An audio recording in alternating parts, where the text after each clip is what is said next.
Medical military teams were sent off to Davao earlier today to augment local efforts in containing COVID-19 after the containment level in the said city was raised to a general community quarantine status.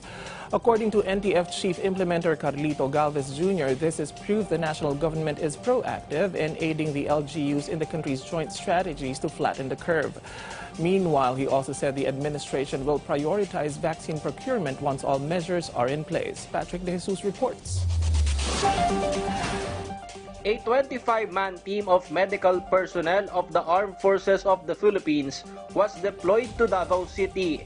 This is an augmentation as the city was reverted lately to General Community Quarantine or GCQ after the recommendation of the NTF against COVID-19. Earlier, a send-off ceremony was conducted for the said AFP personnel, which NTF Chief Implementer Secretary Carlito Galvez Jr. attended before he went to Davao City with other government officials.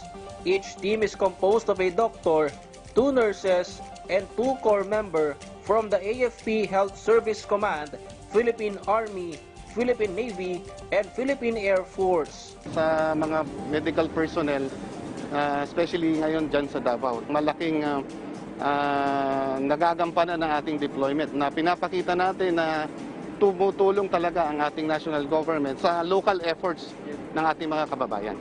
Galvez thanked the contribution of the AFP in government's fight against COVID-19, including the assistance of medical personnel of the armed forces to the health frontliners.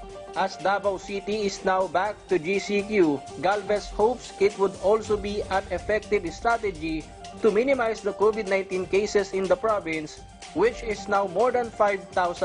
Nilagay muna natin sa GCQ kasi para at least magkaroon tayo ng tinatawag nating makontain natin. Nakita naman natin na halos lahat ng mga cities na tumaas na sa MGCQ ay ginawa natin GCQ. Nakita natin tumataas din ang Baguio City, tumataas din ang ating sa Northern Mindanao, at sa nakita natin dito sa Bukidnon, pinuntahan din natin. At hopefully, full force po kami sa pagtulong. Meanwhile, the COVID-19 vaccine clinical trial in the country might begin either next month or January. Galvez, who is also the vaccine czar, then mentioned which vaccine companies are the front runners that government will likely prioritize. Nakita natin na mga front runner natin, isa nandiyan ang Sinovac, nandiyan ang AstraZeneca, nandiyan ang Pfizer, Moderna. Nakipag-usap na rin tayo sa Johnson & Johnson. And also, in-explore na natin na malapit na yung siguro sa yung sa Gamaleya. Patrick De Jesus for the Nation.